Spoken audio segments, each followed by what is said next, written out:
I have sat back and listened to countless experts, pundits, and self-acclaimed strategists give their insights and perspectives on the current Syrian episode. I can simply admit that some of these folks could not find their way out of an open-end paper bag. Unfortunately, many of them are part of the Obama administration. President Obama has stated that he will address the nation Tuesday to make his case for the United States to embark upon military action in Syria. Well, there is no case to be made for U.S. involvement in Syria, and let me explain why. First of all, if we are concerned about the employment of chemical weapons, we need to understand their delivery method.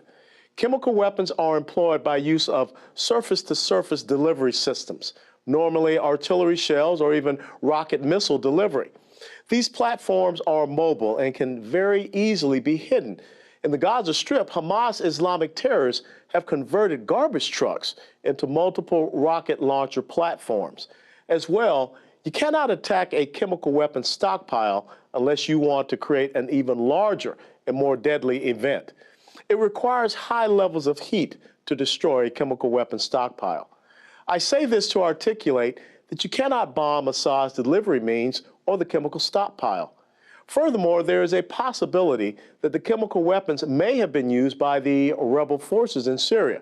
They could simply convert these chemical weapon shells into improvised explosive devices, IEDs, and detonate them in target areas based upon the prevailing winds for maximum effect. So when President Obama states that his intent is to degrade Assad's ability to use chemical weapons, that is truly not capable unless you put boots on the ground. See, standoff weapons such as Tomahawk cruise missiles are only effective against stationary targets, not mobile ones. And you can bet that these mobile systems of Assad have been repositioned into areas that will yield high levels of collateral damage. Understand, the best way to deliver precision-guided munitions against mobile surface targets is to have someone on the ground that can laze the target and has communications with the aerial delivery platform. Let us not forget that Syria has one of the most sophisticated and intricate SAMs, which means surface-to-air missile systems, in the world, thanks to our Russian friends. This will not be a walk in the park for an air campaign, but let us not forget that air power does not win a ground engagement by itself. Lest we remember the folly of Bill Clinton against the Serbs in the Balkans. I still remember the pictures of the Serbian forces giving us their version of the finger as they conducted their retrograde operation, and with all of their systems were still intact. There are those who believe that if we bomb Assad's airfields and Air Force, that is punishment. Well, you do that and you tip the balance of the civil war to the rebels, and we may not want to do that. So who are these rebels? Well, actually, no different from the rebels we assisted in Libya.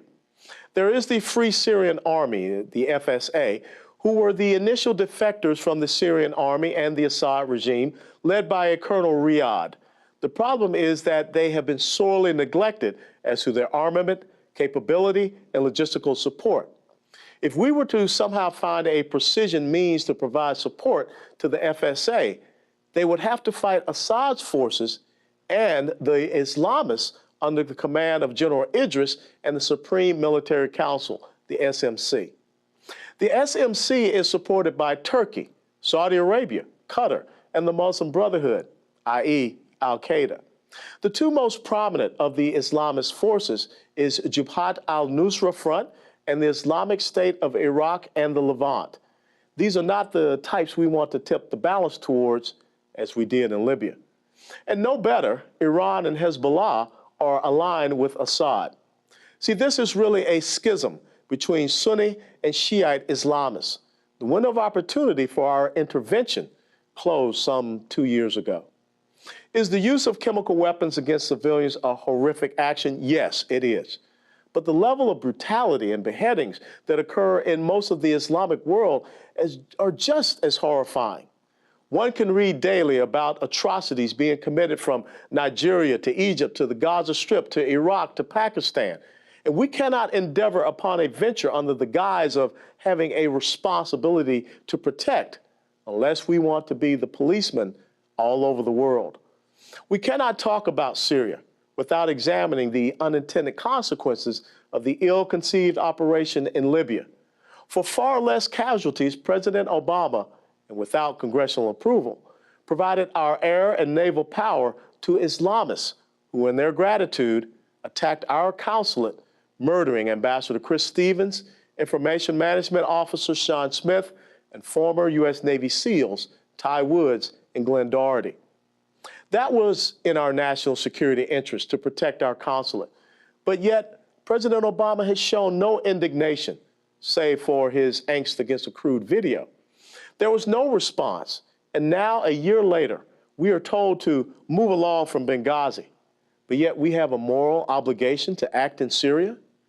I will not be guilt-tripped into believing we must act in Syria because President Obama went off teleprompter. World War I began based upon miscalculations and a series of uncontrollable events that were set in motion. Syria is not our problem. If anyone, it is the problem of Vladimir Putin and Russia. If they want to maintain a warm weather seaport in the Mediterranean, let Putin contend with whether or not he wants Syria to fall into the hands of the Islamists. Strategically, if Obama wanted to have an influence, he would have maintained a residual force in Iraq. But campaign promises override strategic vision, and Obama plays foreign policy checkers and not chess. The real fight in the Middle East for America is against the Muslim Brotherhood and their spawn in Iran. They must be defeated. You want to do something related to Syria? Provide logistical support to Jordan and the Syrian refugee camps.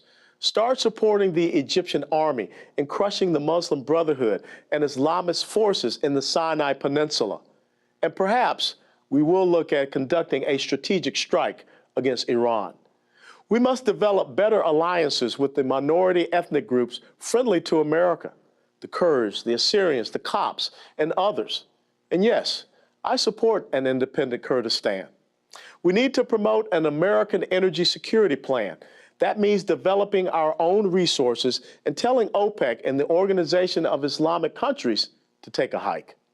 Lastly, reaffirm our commitment to our best ally in the Middle East, and that is Israel. The next generation will require strategists and leaders who are capable of playing chess, not checkers.